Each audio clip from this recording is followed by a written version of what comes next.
we now move on to a very, very important panel discussion of the day, which is Cybersecurity, Data Privacy and Resilience in the BFSI world.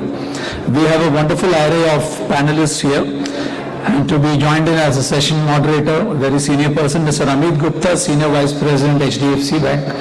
Kindly join us on stage to be accompanied by Mr. Gitesh, Shah, CEO, Samay, Infosolutions, Mr. Rajesh, Thapar, Cyber and IT Risk Leader, NSE India. Welcome, Rajesh sir. Mr. Sreeshankar, Gurujalam, General Manager, Cybersecurity at Siemens, Healthineers. Mr. Kuldeep, CISO in DGM, Bank of India. And Mr. Vinay, Tiwari, CISO, Axis Bank. So as you can see, this is a wonderful panel comprising very senior professionals, and the next 3/4 of an hour belongs to Vinay and his team. To Amit and his team, I beg your pardon. Over to you, Amit.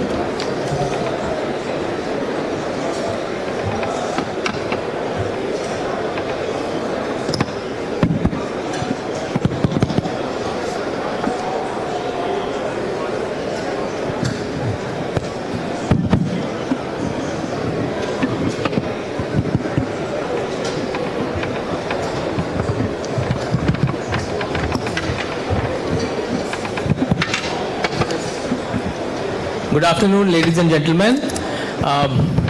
Welcome to this panel discussion on data privacy and resilience in BFSI.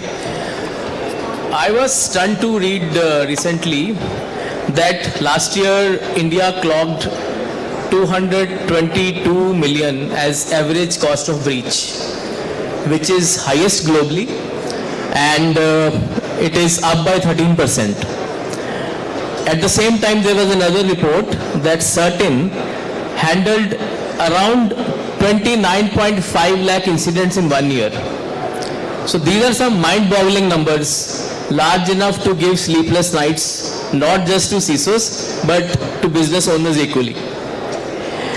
So on top of that, we are living in an era where AI-powered attacks,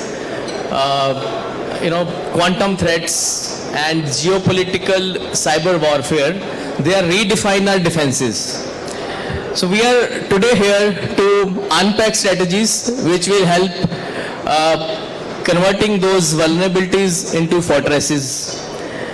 We have a post-lunch session, but don't worry, I have a powerhouse of panelists who will ensure that our audience doesn't fall asleep and stay alert. Thank you, esteemed panel members, for joining me. We will start with,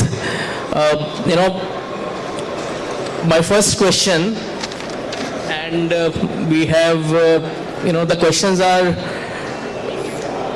on to. We'll first talk about the new age threats, and my first question is for the gentleman sitting in the end in the room, Mr. Gitesh Shah. So the question is, Gitesh, we used to tell people that don't click on this link. For last 20 years, we have been telling people, this could be a phishing link, etc. But now we see that there are deep fakes where the voice can exactly, look like the voice of your CEO. Even the image would be similar to, some senior in the organization. So with deep fakes becoming highly sophisticated, what strategies do you think organizations and industry players at large should adopt to safeguard ourselves? Thank you, Amit. The question is completely, it's a breaking question of our traditional belief. Seeing is believing. That's what we always thought about. But since AI is highly used in deepfakes, Amit only emphasized on voice, but to my experience, even video, voice together are, created in such a way that the person opposite you look like the person whom you trust the most.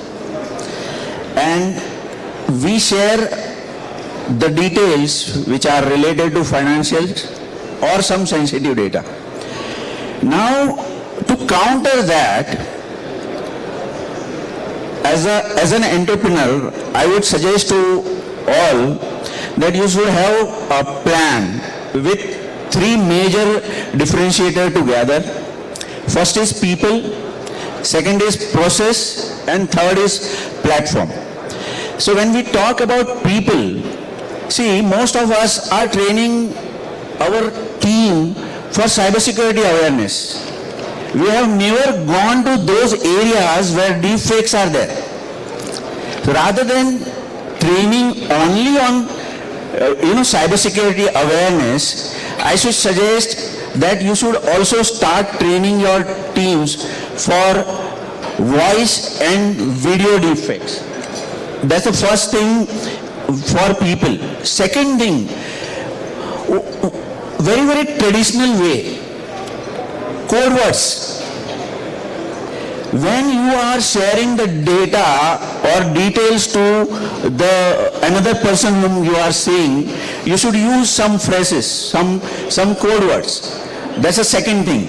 And third thing, which is very, very important, is the user behavior pattern. See, deepfake will only give you resemble of video and voice, but they will not resemble the behavior pattern. So that is very much important for people as a differentiator. Second thing which comes in is process. So when you are training your team, you have to adopt some process. These processes are like, you should, before sending any information, before providing any codes, or before allowing some kind of transaction to happen, you should have a second party check, and that second party check should be completely human, which is physically there in front of you.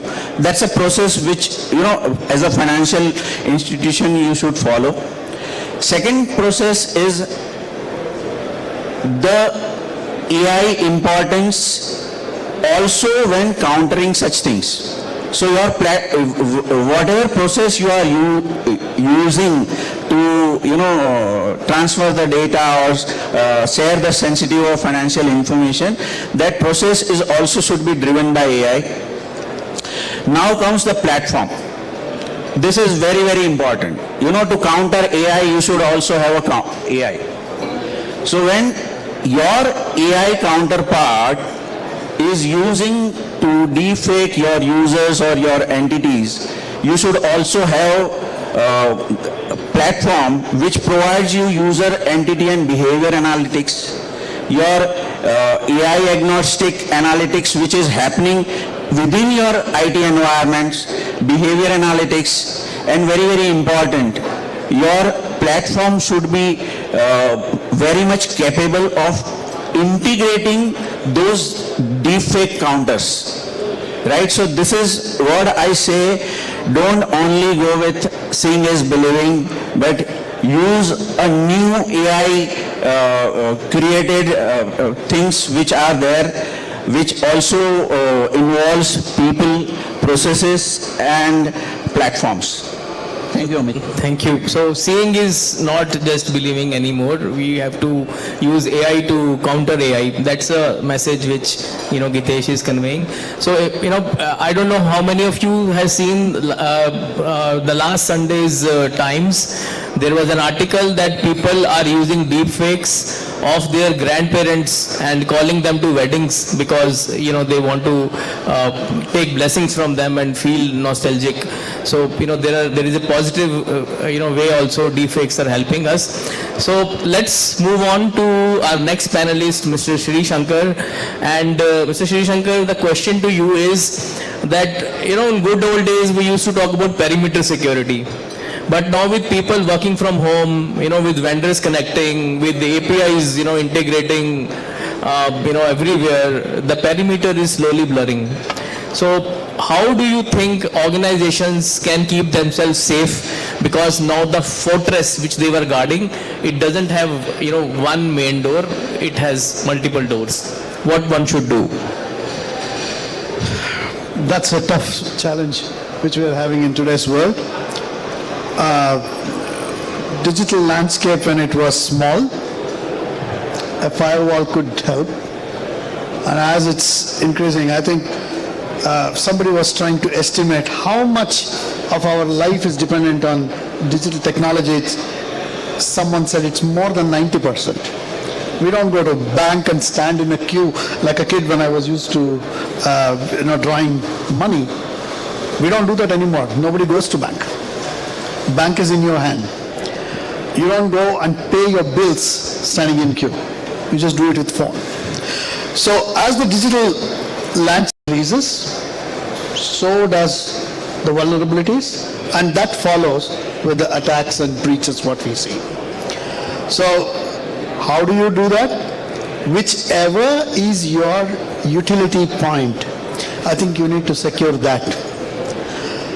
How do you differentiate that? Because it's become so much part of what we are doing.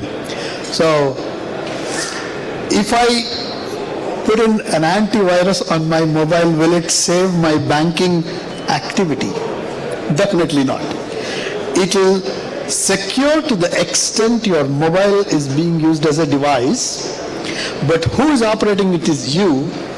You download some application, or you click on some unwanted link, or you keep opening everything that you see on the internet, then who is going to protect your activity? So it's not just limited to devices, it is the activity and the point of interest. If it's your user data, if it is your own activity or process that you're carrying out of your devices, be it your laptop or mobile or any endpoint device, that needs to be secured. And once that is done, the next challenge comes, because I think that is at the point of activity. The next challenge is, how are you connecting from remote? And it can be a man-in-the-middle attack, it can be compromised in a number of other ways. So a very, very foolproof way of connecting. Of course, we have technology, but how do you employ it? And how do you adhere to these? I think that's what is required. And for doing this, one doesn't need to be a cybersecurity professional. It has to be an aware user. So you got to learn that as part of your existence, and that's the only way to go ahead. That's what I think. Yeah, I think it's a beautiful answer. Every endpoint we connect has to be secured. The fortress has just moved beyond its boundaries. Everything needs to be secured wherever we are connecting.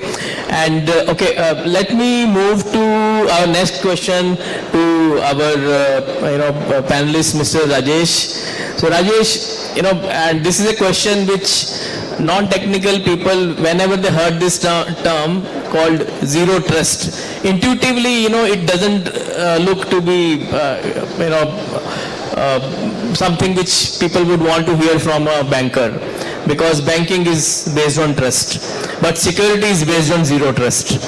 Now, please help us in understanding that why is zero trust important in security? Thanks, Amit, and thanks to IBEX team for having me here. You said it right. We are in a space where we have to give trust to customer, right? But to give that trust to customer, we have to ensure we have to create that demarcation, what needs to be trusted and what need not be trusted. Your preceding questions actually are a great symbol of no trust. Say, if you have a deep fake, if you say, I will trust everything, then you are vulnerable. Right? Similarly, when you are pointing question to him, you have a large fortress, 1 point compromise, do you want to expose your entire organization? Answer is no. Right? So your questions actually tell that zero trust is the way forward, it's required, and it is no longer an IT term. I'll tell you why. Because according to me, zero trust, for that matter, is a symbol of risk in a function. Risk is kept away from operations. security is kept away from the core IT and operations, because there is some level of trust deficit which is there, probably not intentional, maybe unintentional, maybe from an impact perspective, that the impact to a particular stuff, how far can it reach? Can I detect it proactively? For example, HR operations, background verification. You interview a person, you select a person, you onboard a person. But you don't do background verification, right? You do background verification just because there is some element of zero trust. And zero trust doesn't, it's an access level. Then beyond that, you also check when he has come on board, what is he doing? Am I giving him a least privilege? Then I am also keeping a tab on what are the transactions he is logging. That anomaly behavior, all those tool stack is more to detect what he is doing. It's nothing to do with IT, right? Then I am also tapping his CIBIL score in a bank. People tap a lot of other monitoring, which is continuous validation, whether he is actually the right person, right? So zero trust, while I give that credit to those big consultants who coined that word, but it was not a new word in the industry, especially in our industry in banking, right? We have been living with that. Now we are applying it to the today's scenario, and it becomes more important because what we trusted earlier is no longer worthy trusting. I'll tell you why. We were trusting our employees. It's not that we should stop trusting our employees, that's not what I'm trying to say. But amongst those employees, there can be malicious guys. There can be ignorant guys, there can be ill-intended guys, right? So can I leave the entire system at the mercy of those? No. Once it was trusted, but today they are no longer trusted. You have to have tap on what is happening in the ecosystem. Let's talk of suppliers. We all had a lot of tech stack across the room. We have probably hundreds of vendors or vendor partners. We always were trusting them. Their products were good to be included in our set, but we started doing due diligence. We have faced supply chain issues. We have seen a lot of supply chain risks that are there in the environment. So what was trusted yesterday as a supplier, today is no longer trusted, because you can fall prey in that space, right? So people, process, technology, everything. The last area why zero trust has become more important than ever is the impact an incident can create in an organization because of the volume and the velocity and the spread that within which it can just go around. You mentioned $2.2 million is the cost of India. It's about 4.5 global average, and it's about 9 million in US, right? Because the kind of transaction sets they are processing and the volume at which they are processing is much, much higher. Zero trust will actually help you reduce the blast radius. Zero trust is nothing but creating siloed in your environment, maybe through micro-segmentation, and I'll not get into the technology stack of it, but you need to be making sure that the impact is containerized. So at one point of time, all of us have started believing that prevention in isolation is not going to help us. The risk appetites have changed. So we all probably believed all the time that whatever, nothing should go wrong. Say when I started my career in cybersecurity about 2 decades back, the first mantra was nothing should go wrong. Today, if I say nothing will go wrong, I am actually fooling the system. Today, everybody knows things can potentially go wrong. How do I make sure if things go wrong, am I able to withstand it? Because the resilience has taken over the core security. So if you have to think of resilience, you have to ensure whether when things go wrong, am I able to withstand it? Am I able to recover and respond? First of all, can I contain it? Is it impacting only one island, or is it impacting everything? In that fortress, now that fortress has a lot of logical bucketing in the organization. How do you create it is up to you. So I feel zero trust, yes, I still see it's a hype by the coining of term, but as a practitioner, zero trust is the right journey from where we believed your existing tools will work to a stage when those existing tools don't work the way they are trusted to be. Then what? So it's a journey. It's not a one tool implementation or one process implementation. It's a journey we'll all have to take to reduce that attack exposure, to challenge those implicit assumptions that we have been putting on, and also ensuring a continuous validation through enforcement of checks. So through various technologies, I mean, a lot of vendors, I keep hearing every guy who used to come down on, now they use AI ML more often, but if I go a few years back, every vendor used to come, my product has a zero trust capability. Now it's up to us how do we want to use it. I'm sorry, I'll probably stretch over beyond my time slot. Okay, thank you, Rajesh. This is an interesting answer. Effectively, what he's saying is, if you're at the airport, you have a valid ticket, you still have to get your bag scanned, you still have to get your boarding pass scanned, so that all the other passengers are also safe. So this is a very good answer. Let me move on to my friend Vinay. And Vinay, Just the give question. you one clue on that. Airport, in domestic side, it's half zero trust. In the international, it becomes bigger problem. Whether you have the right visa and the immigration is also allowing you. Yeah, completely agree. So my question to Vinay again on emerging threats is, Vinay, so hackers are using AI to create viruses which can mutate. So they become difficult to get caught. How do we build a digital immune system which can recognize a threat which it has not seen before? So, mutation of malwares or viruses actually, so you must have seen, so this has increased. So the detection capability, earlier like we talked about, so in terms of protection or prevention, perimeter firewall protection and all, people moved from protection to detection just to ensure if in case our protection is getting failed, any malware which are getting into the system, whether those are getting detected. In recent times, if you see, most of the malwares gets muted. Before the signature actually validates and identifies those malwares and vulnerabilities. So it becomes very difficult. So that's where behavior-based monitoring or something, if unusual activity which are happening, may not be a signature based, may not be a standard way of identification of malwares or viruses, that was increased, and that requires to be embedded within the security operations center or security monitoring interfaces. AI came into picture, so AI has a capability to on the fly actually change everything. Even if it is muted, it will mute for a certain period of time, then it will react whenever it is required. So it becomes very difficult further to identify the behavior of that system. So as you rightly mentioned, so specifically on a digital immune system, so its answer lies in the immunity itself actually. So I can create an analogy with reference to the corona. So wherein our body, if it was immune enough, that withhandled the system. So what required for that? Good food, okay, regular health checks, yogas, okay, in case you are not keeping well, go for medicine. So that's what patch management, basic hygiene, hardening. So it's a framework which is required. So in the end, what Rajesh talked about in terms of zero trust implementation, even if you are compromised, in case you are affected with that particular virus, you are isolated, right? So that's where micro-segmentation plays a major role. So identification of those systems, critical assets, isolating them, okay, in case of any compromise, right? So the most critical thing is, again, in terms of digital immune framework, so it's not important actually, so how many threats you are aware of. It's more important how you're going to respond, contain, recover, and run the business as usual. And that should be an ongoing exercise, not actually in specific tool. There is no single tool or single utility or even AI will be able to answer that. So that's why AI will provide you speed and efficiency.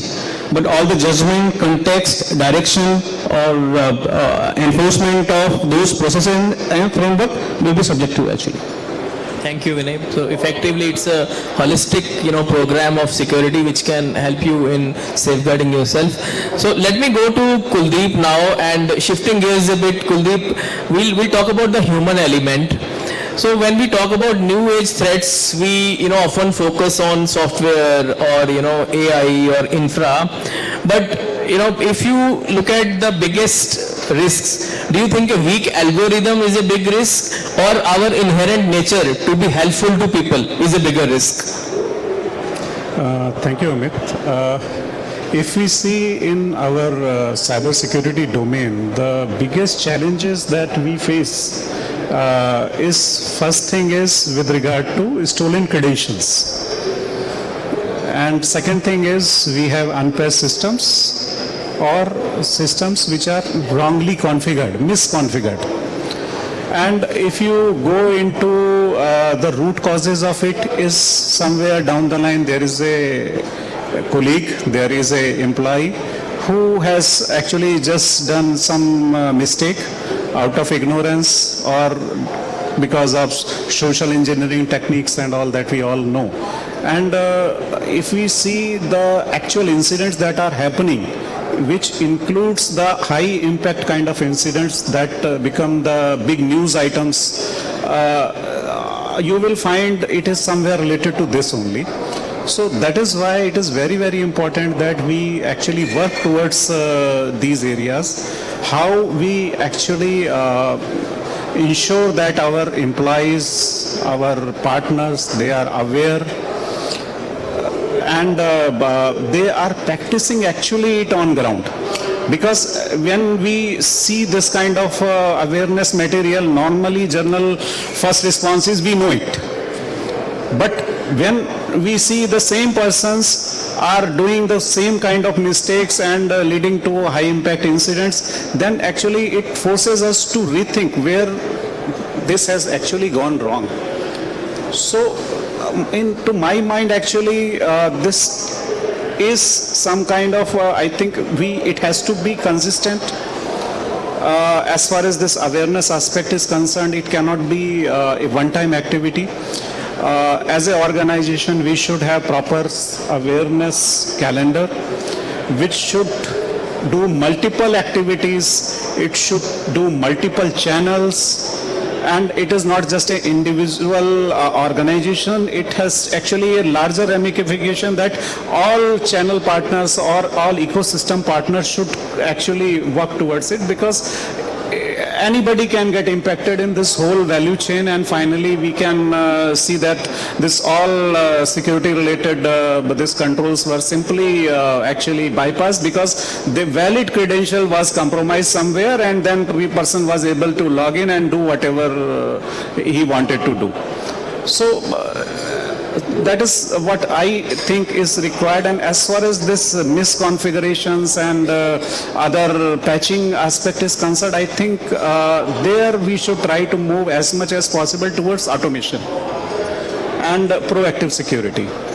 Because if we see, when we scan our systems, vulnerabilities come in thousands, even in lakhs.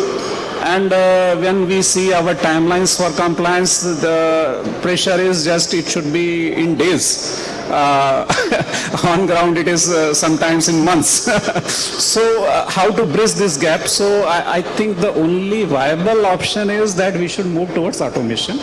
And when we see this agentic AI kind of things, definitely there is a very big potential that we can actually harness and see that there is a proper answer given to our basic problems.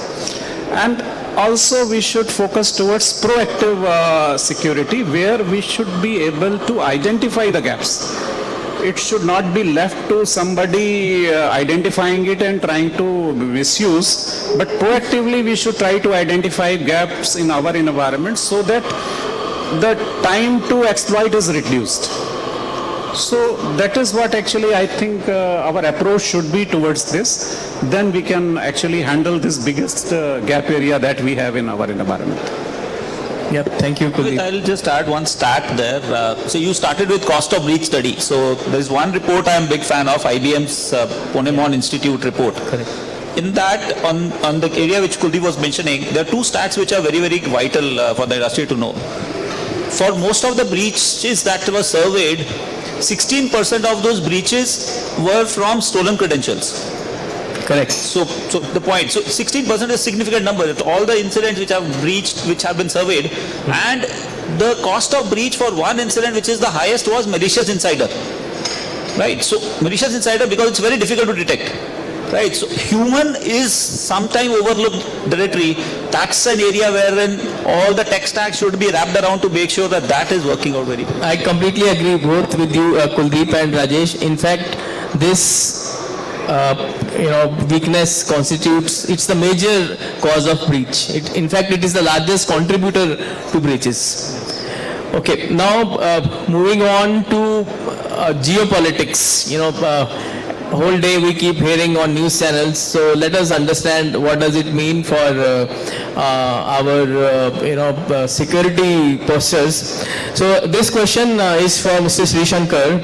See, global news like wars and blockages happening in some part of the world, it often feels far away. But a conflict there in one country can have repercussions on across the world. It's like a virus, which was created 5,000 miles away can bring down an organization in Timbuktu. So you please tell us that how does the global weather, change in the global weather, makes the domestic organizations fine tune their strategies, and what should they be doing? I think the most important thing is, when all these skirmishes and warlike situations begin, they have a precursor to that. And the precursor is series of cyber attacks. Just take the one Ukraine, before it began, what happened? There were telecom and grids that were compromised. And again, when Iran, what happened? Hospitals were hit, telecom systems were hit, medical systems were hit. So there is, and also when you say healthcare system got hit, yeah, they'll try to localize it to a country, but it'll never be to that country. Somewhere else it will spread. Right? It's literally like the human virus. So there will be ripple effects. Let's not get into the details of it. But the most important one is the disinformation and misinformation campaigns. That will directly work on this, the human mind. And so we have grok and perplexity for, okay, there is some solace, but garbage in, garbage out. We don't know what is compromised where. So it's extremely important that people, that's part of the warfare. So it doesn't have to be that, oh no, this is war between some two countries. India is not involved. You have been following the news, so you are already a part of it. So what hits us, we don't know. We got to be careful, watchful about everything. Something that I touched previously to your previous question, what is the activity that I'm doing? How is it impacting me? Right? So similarly, the perimeters and the kind of viruses that are used, I can quote this one particular thing called Mustang Panda, which has been rampantly used for hitting many other healthcare systems, which are very easily seen in some parts of India today, causing havoc. Many hospitals are down with that. Correct. Yep. I think we all are interconnected. The very definition of internet is, giving us that anything which is happening across the globe can impact us. So very rightly said. Okay, let me move to Gitesh with the next question. So Gitesh, now many times experts say that breach is not a matter of when. Okay, it can happen to any organization. No organization can claim to be 100% safe. So what is your playbook for organizations to bounce back quickly in case there is a breach? Amit rightly said. What is the strategy for bouncing back? So most of the time we have been hearing prevention is better than cure. But today I'm telling you, resilience ensure you survival. And if you survive, then only you can bounce back. Right? So how do you survive? So there are multiple aspects of survival. First and foremost, we all are breachable. हम लोग सबको attack हो सकता है. If I am a service provider, definitely I fall into supply chain. If you are bankers, definitely you fall into your very, very critical environments. So how can we bounce back? And that bounce back should not happen in days. It should happen in minutes, or it should happen in max hours. That is what that is what the gap which we have if we are customer facing, right? So if I say that your complete infrastructure should be in high availability mode, where you are not only providing high availability for applications, but your storage systems, they are breach safe storage systems. They are also providing you where nobody is reaching, only you are able to access. That is one thing. Second thing, if hackers are penetrating in your environment, or rather, if I go one step ahead, if they are already in your environment, they should not go far. So for that, you should have a micro segmentations where you can, hold them into lateral movements. These are the things which you should do.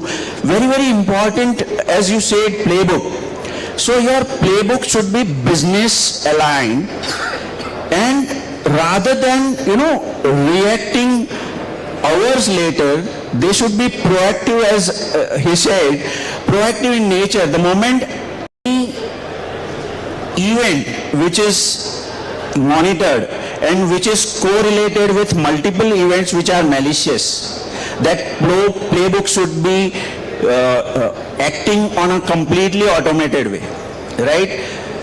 I understand sometimes, that things backfire if actual process is going on, but when multiple correlations are happening with malicious sites, malicious people, malicious IPs and all those things, at that time, if your playbook is doing auto remediation kind of thing.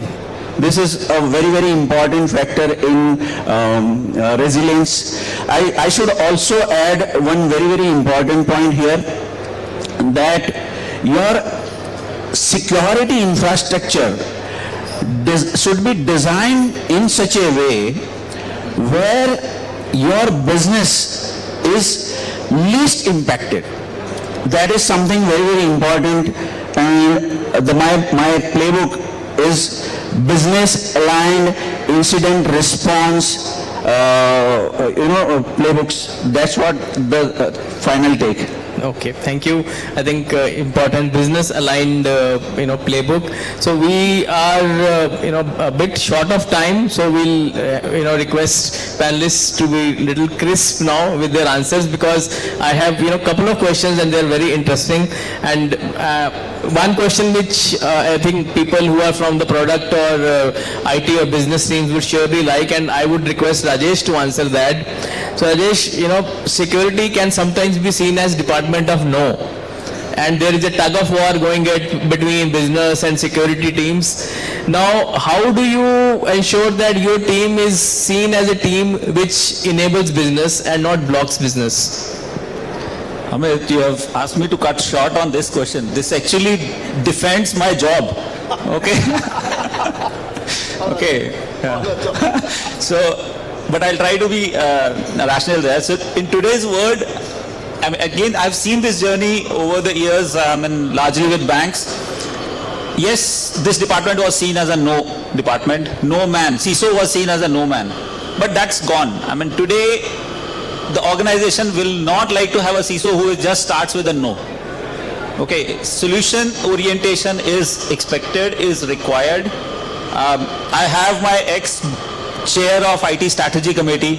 If every time the business goes back and all stakeholders go back to him and say CISO is not allowing us any product, any project, then you can think of that will be the last day of the CISO in that organization, right? So primarily, yes, but we have to balance it out. We have to make that message clear to the business and product that we are for you. If things go wrong, and we are in a business of trust, one trust deficit incident will take your business off. It will wipe it out. You will not be able to withstand, right? So we have to go with that mindset that yes, we can manage risk. We can't avoid risk. Those days are gone when we used to say nothing can go wrong or nothing should go wrong. If your KRA, if at the year start is given as 0 incident, I will only say is you leave that job. Okay, it will never happen. every organization, there will be incident. We have to only make sure is we have reasonable controls put in place that one, it doesn't happen too trivial, it doesn't happen every day or too often, but same time, if it happens, you are able to detect it, you are able to withstand and recover from it. So it's important that we have enough controls in place and we make this message known to our counterparts that whatever we are doing is for you. Say at the bottom, we are a cost center typically seen as, right? All of us, all the security guys would agree, security is a cost center. But what we give back to the community is the minus of minus. We are avoiding the losses, the penalties, the probably a ban from a regulator because of an incident, you can't do this business. So it's important that we have that message clear. For that, what I believe, and that has been my mantra, is whenever there is something can be done, don't start with no, it cannot be done under any circumstances unless it is something which is violating the law of land or a regulatory framework. Build up a plan of how can we reduce the exposure, how can we mitigate risk to a reasonable level, take it to the committee, take it to the board, let that be consented out by the stakeholders rather than one man sitting on it and saying no. That's not going to work. And the second stage, and I will cut it short here, and then I'm sorry, but you gave me 3 minutes, not even 3 minutes for something. I'd love to take a session of probably 3 hours on this. Okay, the other area which I think is important is how is your strategy coming up? It cannot be fear driven. It cannot be one fine day, okay, let me go ahead and with this control or let me not go with this product. That's not going to work. Build up a strategy, drive that strategy from what your business wants, what your IT wants. Say business should drive IT strategy should drive security strategy. And that all, if that is the path is followed and with the blessing of the board, there is absolutely not a surprise that will keep cropping up. But I can tell you, I foresee in next few years, security will drive business strategy. Cyber will devise business strategy because this can be done or cannot be done. That's what the power of security will be. But security not in isolation, it's not to be misused, but with the support from all the stakeholders, including business, product, board. This has to be taken care along with the top-down approach. Sorry, cutting it short, but essentially, I have to give it back to you. Rajesh, you were saying, everybody has to dance together on the same tune rather than stepping on each other's toes. So that is how when, you will enjoy the party. It's a chorus. Don't do a break dance there. Okay. Yeah. So my one last question, and I will direct it to both Vinay and, Kuldeep one by one. Which is that one threat, cybersecurity threat, which you think industry is not taking enough seriously? So Amit, this is most interesting question actually. So being CISO by heart, okay, so I've seen this journey of cybersecurity maturing along with the CISO functions. So whenever I sleep, I just think of actually, so whether this is enough, whatever we are doing. So always there used to be some additional that comes. So when I see CISO as a role or as an individual, so I'm not only adding to my banking ecosystem as a whole, at the same time to the nation. So there will be two, in fact, I can say so. One will be, of course, for banking, and the second will be for the nation, so nation point of view. From banking point of view, I think in terms of cyber security, cyber threat, cyber resiliency, we are quite ahead in terms of implementation, so maturing slow by slow. So there is certain area specifically on a business logic. So there are, when we say cyber risk, actually cyber risk, there are again two different types. One is through cyber attack or cyber threat actually, and there are cyber enabled attacks as well. So when we say cyber enabled attack, so that means cyber interfaces are being used or abused for business services. So business logic, I feel, is something wherein we as in CISOs require more attention.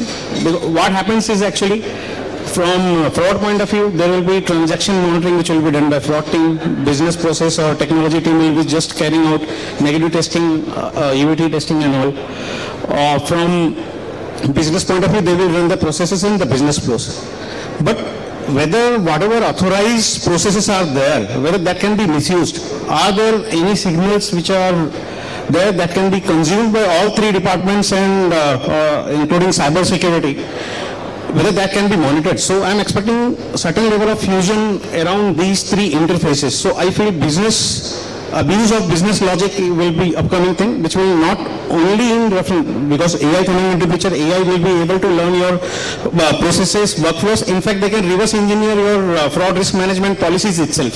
They will come to know what is allowed and what is not allowed. So that can be further abused. So that is an area of, I think, improvement from cybersecurity side for banking space.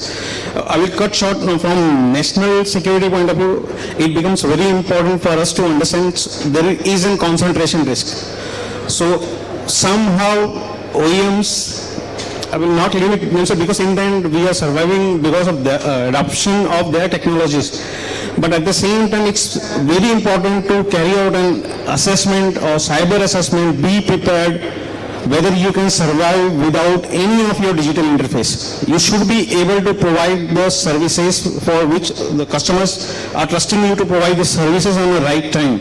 In case of crisis, considering all the geopolitics and all, that is an area of interest wherein not only limited to cyber security, from cyber risk point of view, I think a lot of attention is required. At least identify what are the pain areas where you can fail digitally to help on the national front. Do we have another 2 minutes? No? Okay. So, Kuldeep, I think... I would I just wonder the kind of this incidents we saw in the geopolitical situation that we have. So how effectively we are able to identify the kind of this supply chain kind of risk? So what devices we are using as a country, how secure they are, and another area that I would like to highlight is, although we all know ransomware is a big challenge for all of us, but we should be able to have demonstrable resilience towards after that. So that area, I feel we all should seriously work on that and see that we are able to test it on ground. So I think these two areas I feel we should work on. Thank you so much. Thank you all the panel members and audience. It was a riveting discussion. I hope all of you enjoyed it. And once again, a huge thank to our experts for making this complex topic simple to understand for our audience. And thank you, audience, for being part of this critical conversation. Thank you so much. So much. Vinay ji and Amit ji and his wonderful team. I wish we could give you some more time, but as you know, we got the glittering awards function, and people are waiting with bated breath to know who the winners, and so that they can all go back a very happy family. So we are just having a little bit of a race against time, and I thank the wonderful panelists on stage to have stayed well within their time limits. So we got one wonderful fireplace chat to go before we split for the awards, the room change for the awards. So thank you, Amit, and the wonderful team of panelists on stage. I request you to hand over small mementos to your fellow panelists. Mr. Vinay Tiwari, thank you very much, sir, for being here. Can we have the mementos, please?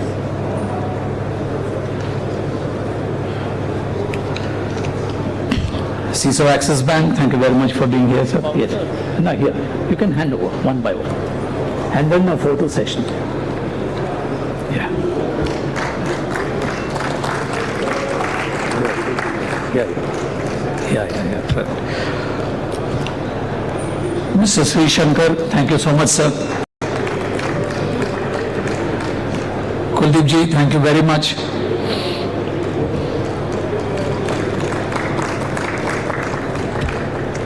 Rajesh ji, thank you so much for being here.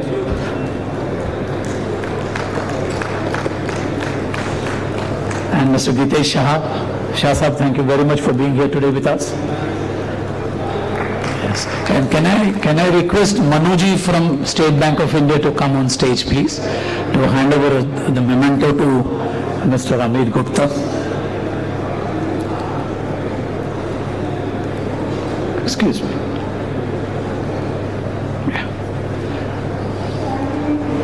Thank you, Manuji, for joining us.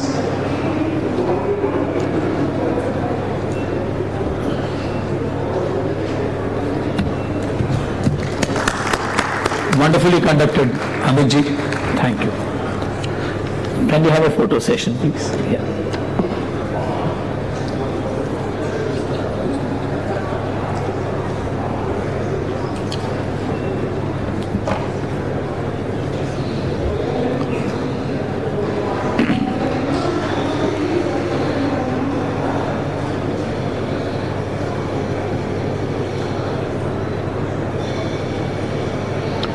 Thank you indeed, gentlemen.